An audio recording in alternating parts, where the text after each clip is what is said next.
Katrina, there was a lack of poll commissioners and commissioners in charge, and my mom was already working, and she said that'd be a great way for me to serve the community. So I said, well, I'll sign up for it as well, and I love it. Believe it or not, I didn't know anything about community service, so I started working at the voter registration office. I started off as a supervisor, and then of course you're required to do more things, especially out in the community, voter registration drives, and things of that nature.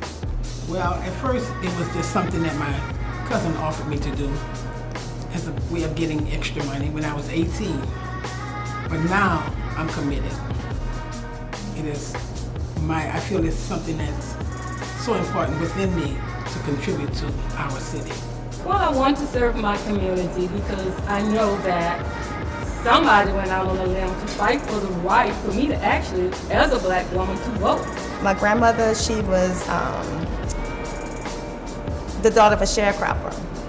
She grew up in Napoleonville.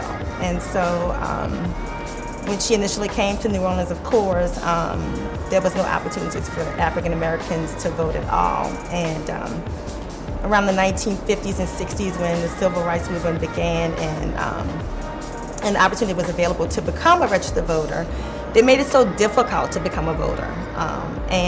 My mom went to take the test. My grandmother did. She went as well to take the I think it was an oral exam that you had to take. It made it so difficult for her. She never did become a registered voter. So it was my priority. Once I turned 18, it was my family's priority that all of us became registered voters. Every election, no matter how big or how small, I'm definitely going to vote. To me, it's just a mandatory thing, you know. It's just like breathing. You don't do it if you vote. That's just expected. And it's really encouraging when you see the people that you voted for get into the positions that you wanted them to be in.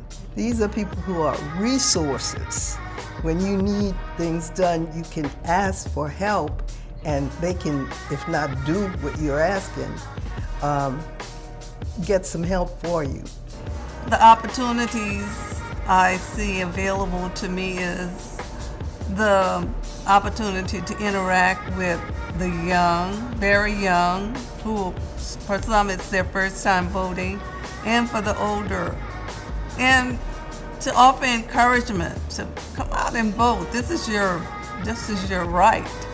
You know, many people have suffered in order that you would have this opportunity. So don't let it pass you by. Look at the world today. Look at your surroundings. Think what your vote can help make a change in doing. Your vote can make a change in the way we live, the way your parents live, and what's for the future. But if you don't vote and things remain the same, it's nobody's fault but yours. Your vote makes a difference. It has to be counted. You put it all together. It's like sewing, one thread at a time, until it builds up that beautiful garment that we have made. We need to make a change, and the only way we can make a change is by voting. Express your vote, come out.